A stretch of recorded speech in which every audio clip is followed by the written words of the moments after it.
Petition దాఖలు చేయనున్నారు. ఈ అరెస్టు అక్రమం అంటూ కోర్టులో పిటిషన్ దాఖలు చేయడానికి సిద్ధమవుతా ఉన్నారు బీఆర్ఎస్ పార్టీకి సంబంధించిన లీగల్ టీం. వీళ్ళందరినీ లీడ్ చేయడానికి కేటీఆర్ కూడా ఢిల్లీ బయలుదేరి వెళ్లారు. మరికొద్ది సేపట్లోనే ఢిల్లీ చేరుకుంటారు కవిత. ఢిల్లీ చేరుకున్న వెంటనే అటు నుంచి నేరుగా ఈడీ మెయిన్ ఆఫీస్ ఏదైతే ఉందో ఢిల్లీలో ఆఫీస్ మెయిన్ హెడ్ ఆఫీస్ కి వెళ్తారు. మధు, మీరు కొద్దిసేపు అందుబాటులోనే ఉండండి. కవిత అరెస్ట్ పై అమిత్ షా స్పందించారు. కేంద్ర హోంమంత్రి అమిత్ షా స్పందించారు. ఇది పాత కేసు అని అమిత్ షా అంటున్నారు. చట్టం తన పని తాను చేసుకుపోతోంది అని కేంద్ర హోంమంత్రి అమిత్ షా అంటున్నారు. ఎన్నికల సమయాన్ని దృష్టిలో ఉంచుకొని కేసుల దర్యాప్తు జరగదు, దర్యాప్తు సంస్థల దుర్వినియోగం లేదు అని అమిత్ షా అంటున్నారు. విచారణ ఎప్పటి నుంచో జరుగుతోంది. హోంమంత్రి చెప్తే దర్యాప్తు సంస్థలు విచారణ చేయవు అని అమిత్ షా అంటున్నారు. ఇప్పటికే బీఆర్ఎస్ నేతలు అరెస్టుపై బీజేపీ నేతలు కక్షపూరితంగా వ్యవహరిస్తున్నారంటూ చెప్తున్నారు. అంతేకాదు కేటీఆర్ ట్వీట్ కూడా చేశారు. బీజేపీ అధికార దుర్వినియోగానికి పాల్పడుతోంది, వ్యవస్థలను నిర్వీర్యం చేస్తోంది, వ్యవస్థలను అధికార స్వలాభానికి వాడుకుంటోంది అంటూ కేటీఆర్ కూడా ట్వీట్ చేశారు. అంతేకాదు ఈడీ ఇంత హడావుడి చేసింది, కావాలని ఒక అనవసరమైనటువంటి హడావుడి క్రియేట్ చేసింది అని కేటీఆర్ కూడా ట్వీట్ చేశారు. బీఆర్ఎస్ నాయకులు ఇప్పటికీ చెప్తున్నారు బీజేపీ కక్షపూరితంగా చేస్తుందని. దీనిపైన బీజేపీ నాయకులు వరుసగా స్పందిస్తూ వచ్చారు. రాష్ట్ర నాయకత్వం కూడా స్పందించింది. ఇటు కేంద్ర హోంమంత్రి అమిత్ షా కూడా స్పందించారు. ఇది పాత కేసు అంటున్నారు, చట్టం తన పని తాను చేసుకుపోతోంది అంటున్నారు.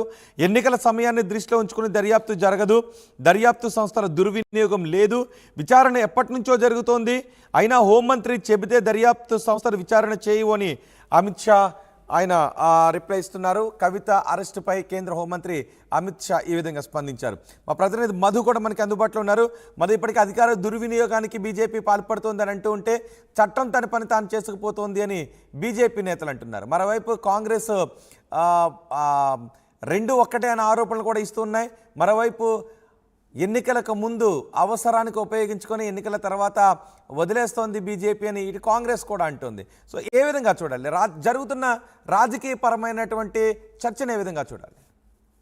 ఎగ్జాక్ట్లీ. ఇప్పుడు టీఆర్ఎస్ నుంచి వస్తున్న విమర్శ ఏంటంటే ఇది పొలిటికల్ మోటివ్ కేసు, కావాలని రాజకీయ దురుద్దేశంతో లాభపడాలనేటువంటి ఉద్దేశంతో మమ్మల్ని పొలిటికల్ గా అణిచివేయాలనే ఉద్దేశంతో కేసీఆర్ ఏం చేయలేక కవితను ఈ రకంగా కేసులో ఇరికించారనేటువంటిది బీఆర్ఎస్ పార్టీ నాయకులు చెప్తా ఉన్నారు.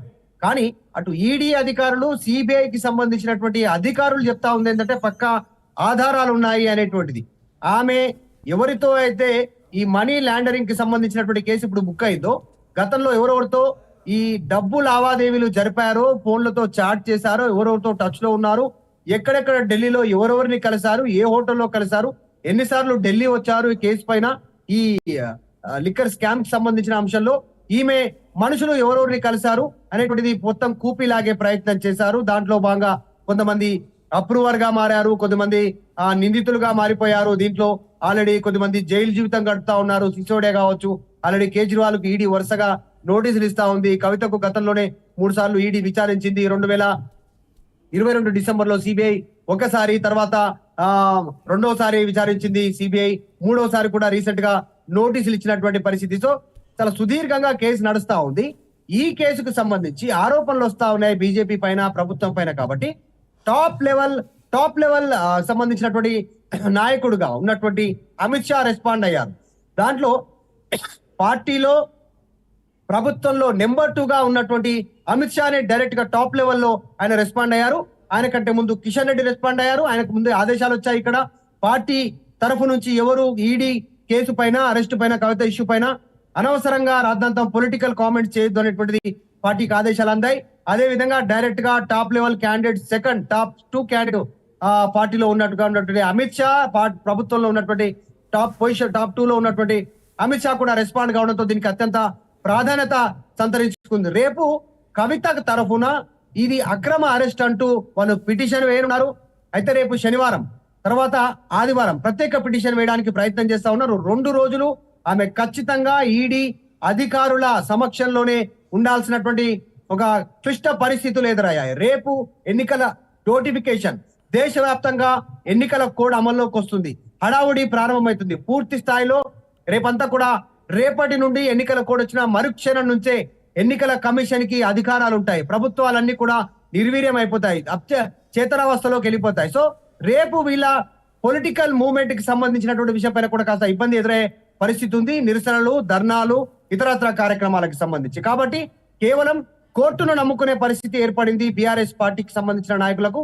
కవిత అరెస్టు అక్రమం అంటూ కోర్టుకు విన్నవించుకుంటారు. సో దాని తర్వాత ఏం జరుగుతుందో చూడాలి. శని, ఆదివారాలు మాత్రం కవిత ఈడీ అధికారుల ముందు హాజరయ్యేటువంటి పరిస్థితి ఉంది. ఆమెతో పాటు అప్రూవర్ గా మారినటువంటి మరికొద్ది మంది ఈ కేసులో ఇన్వాల్వ్ అయినటువంటి వారు నిజాలు ఇప్పటికే కోర్టు ముందు వాళ్ళు ఒప్పుకోలు చేసినటువంటి వీడియో ముందు ఆడియో, తర్వాత రాతపూర్వకంగా వాళ్ళు ఒప్పుకున్నటువంటి అన్ని అంశాలతో రేపు ఈడీ అధికారులు మరి పోలీస్ యంత్రాంగం ఏమైనా సిద్ధం చేసుకుంటున్నారు? పోలీస్ యంత్రాంగం ఏమైనా అప్రమత్తం అవుతుందా కవిత అరెస్ట్ నేపథ్యంలో, బీఆర్ఎస్ ఆందోళనకు పిలుపునిచ్చిన నేపథ్యంలో? ఎగ్జాక్ట్లీ. ఇంతవరకు ఇంకా కాంగ్రెస్ పార్టీకి సంబంధించినటువంటి టాప్ లెవెల్ లీడర్స్ ఎవరు కూడా ఇక్కడ రెస్పాండ్ కాలేదు. రాష్ట్రంలో ముఖ్యమంత్రి గాని, మంత్రులు గాని ఇంకా రెస్పాండ్ కాలేదు. మేబీ రేపు రెస్పాండ్ అయ్యే అవకాశం ఉండొచ్చు. సో మరి ఇక్కడ law and order issue create కాకుండా, ఎందుకంటే బీజేపీ దీని వెనకాల ఉంది అనేటువంటి ఆరోపణలు బీఆర్ఎస్ చేస్తా ఉంది కాబట్టి రేపు జరిగేటువంటి నిరసనలకు ఇక్కడ ఉన్నటువంటి ప్రభుత్వం అనుమతి ఇస్తుందా లేదా చూడాలి. గతంలో అంటే బీఆర్ఎస్ ప్రభుత్వం ఏముంది, వాళ్ళు అనుమతి ఇచ్చారు. ఇక్కడ రేపు ఎట్లా ఉంటుందో చూడాలి. రేపు కోసం ఎన్నికల నోటిఫికేషన్ రానున్నటువంటి నేపథ్యంలో కవిత అరెస్ట్ కు వీళ్ళు నిరసనగా పిలుపునిచ్చినటువంటి నేపథ్యంలో చాలా క్రిటికల్ సిచ్యువేషన్ ఉండే పరిస్థితి ఉంది. ఇప్పటికీ చాలా మంది బీఆర్ఎస్ పార్టీ నాయకులు ఢిల్లీ బాట పట్టారు. కేటీఆర్ తో పాటు రేపు ఉదయానికల్లా మరికొద్ది మంది ఢిల్లీ బాట పట్టనున్నారు. వీరంతా కూడా ఈడీ ఆఫీసు ముందు వెళ్లే అవకాశం ఉంది. మనం గతంలోనే చూసాం రోహిత్, ఈడీ ఆఫీసు ముందు 4 అంచెల భద్రత ఉంటుంది. 4 అంచెల భద్రతలో 144 సెక్షన్ అమలవుతుంది. అక్కడ వాహనాలను కూడా అనుమతించరు లోపలికి. ఈడీ ఆఫీస్ ముందు కేవలం 500 మీటర్స్ దూరమే వాహనాలను అనుమతిస్తారు. అటు నుంచి నడుచుకుంటూ లోపలికి వెళ్ళాలి. కవిత లేదంటే అధికారుల వాహనాలను మాత్రమే లోపలికి అనుమతిస్తారు. మిగతా అంతా కూడా ఏరియా అంతా కూడా పోలీసుల ఆధీనంలో ఉంటుంది ఢిల్లీలో కూడా. సో ఢిల్లీలో కూడా నిరసనలు చేసే అవకాశం ఉంది. అక్కడ తెలంగాణ రాష్ట్రంలో 2 చోట్ల పోలీసులు అందుబాటులోనే ఉండండి. ఒకసారి ఢిల్లీకి వెళ్దాం. ఢిల్లీ నుంచి సమాచారం అందించడానికి మా ప్రతినిధి రామకృష్ణ మనకు అందుబాటులో ఉన్నారు. రామకృష్ణ ప్రస్తుతం ఢిల్లీ ఎయిర్పోర్ట్ దగ్గర ఉన్నారు. మరికొద్ది సేపట్లో కవిత ఢిల్లీ ఎయిర్పోర్ట్లో ల్యాండ్ అవ్వబోతున్నారు. అక్కడ నుంచి ఈడీ అధికారులు కవితను ఈడీ కార్యాలయానికి తరలించే అవకాశం ఉంది. రామకృష్ణ, ఫ్లైట్ ఎంతసేపట్లో ఢిల్లీలో ల్యాండ్ అయ్యే అవకాశం ఉంది? ఆల్రెడీ ఈ కవిత